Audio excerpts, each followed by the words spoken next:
আসসালামু আলাইকুম ওয়া রাহমাতুল্লাহ। সুধী দর্শক, দেশের প্রধান প্রধান জাতীয় দৈনিক পত্রিকার শিরোনামে স্থান করে নেওয়া গুরুত্বপূর্ণ খবরগুলো নিয়েই হাজির হলাম আপনাদের সামনে। আশা করি সাথেই থাকবেন। গুরুত্বপূর্ণ ও আলোচিত শিরোনামগুলোর মধ্যে শুরুতেই যা যা থাকছে: বিশ্বকাপ ফুটবল উদ্বোধন, শাকিরায় মুগ্ধ দর্শকরা, মেক্সিকো সাউথ আফ্রিকার ম্যাচ দিয়ে মাঠ গড়ালো ফুটবল বিশ্বকাপ, অস্ট্রেলিয়ার বিপক্ষে ঐতিহাসিক সিরিজ জয় বাংলাদেশ ক্রিকেট দলের। থাকছে এবার 2026-27 সালের বাজেটের পুঙ্খানুপুঙ্খানু খবর। শুরুতেই বাজেট সম্পর্কে যা থাকছে: বড় স্বপ্ন, বিশাল বাজেট, বিপুল ছাড়, অর্থনৈতিক স্থিতিশীলতা ফেরানো ও ইস্তেহার বাস্তবায়নে বড় বাজেট সরকারের।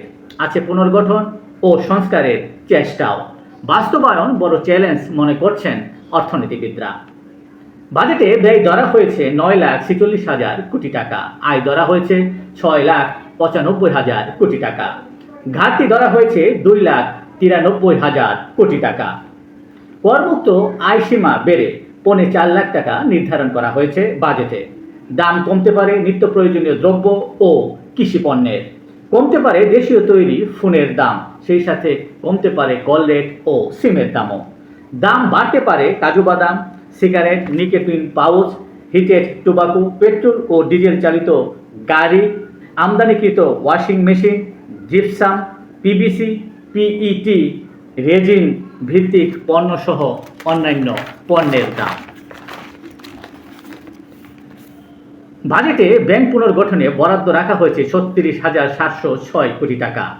বাজেটে সামাজিক সুরক্ষায় বড় ঘোষণা, 41 লাখ পরিবার পাবেন ফ্যামিলি কার্ড, বাড়বে বিভিন্ন ভাতাও। ব্যাংক হিসাব খুলতে কর শনাক্তকরণ নাম্বার 3 লাগবে এখন থেকে। বিনিয়োগ ও শিল্পায়নে নতুন উদ্যোগ, 25 লাখ কর্মসংস্থানের লক্ষ্য এবারের বাজেটে। সরকারি চাকরিজীবীদের নতুন বেতন কাঠামো জুলাই থেকে ধাপে ধাপে কার্যকর করা হবে। তথ্য প্রযুক্তি খাতে উদ্যোক্তা তৈরিতে 500 কোটি টাকার তহবিল বরাদ্দ রাখা হয়েছে। বিভিন্ন রাজনৈতিক দলের বাজেট নিয়ে প্রতিক্রিয়া কি থাকছে আজকের এই খবরে। প্রস্তাবিত বাজেট উচ্চবিলাসী ও বাস্তবতা বিবর্জিত বলছে জাতীয় নাগরিক পার্টি তথা এনসিপি। জাতীয় নাগরিক পার্টির প্রধান নাহিদ ইসলাম বলছেন, প্রস্তাবিত বাজেট চেনাচুরের মতো পুষ্টিহীন।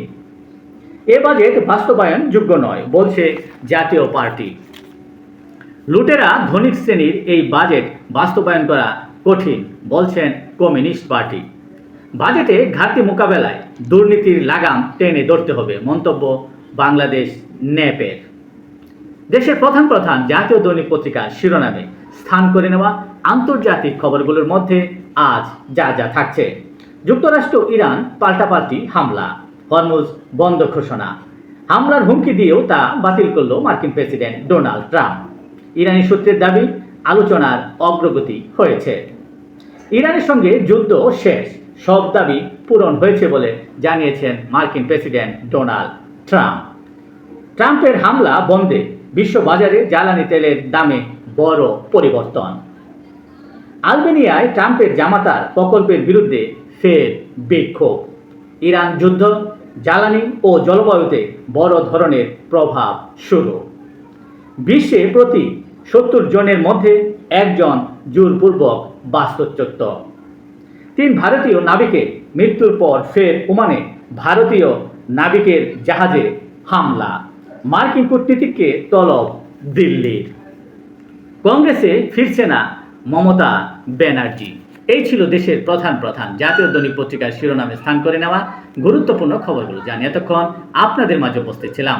আজকের মতো এখানেই, আবারও দেখা হবে আগামীকাল ঠিক একইভাবে। সে পর্যন্ত অবশ্যই ভালো থাকবেন, সুস্থ থাকবেন। আসসালামু আলাইকুম ওয়া রাহমাতুল্লাহ।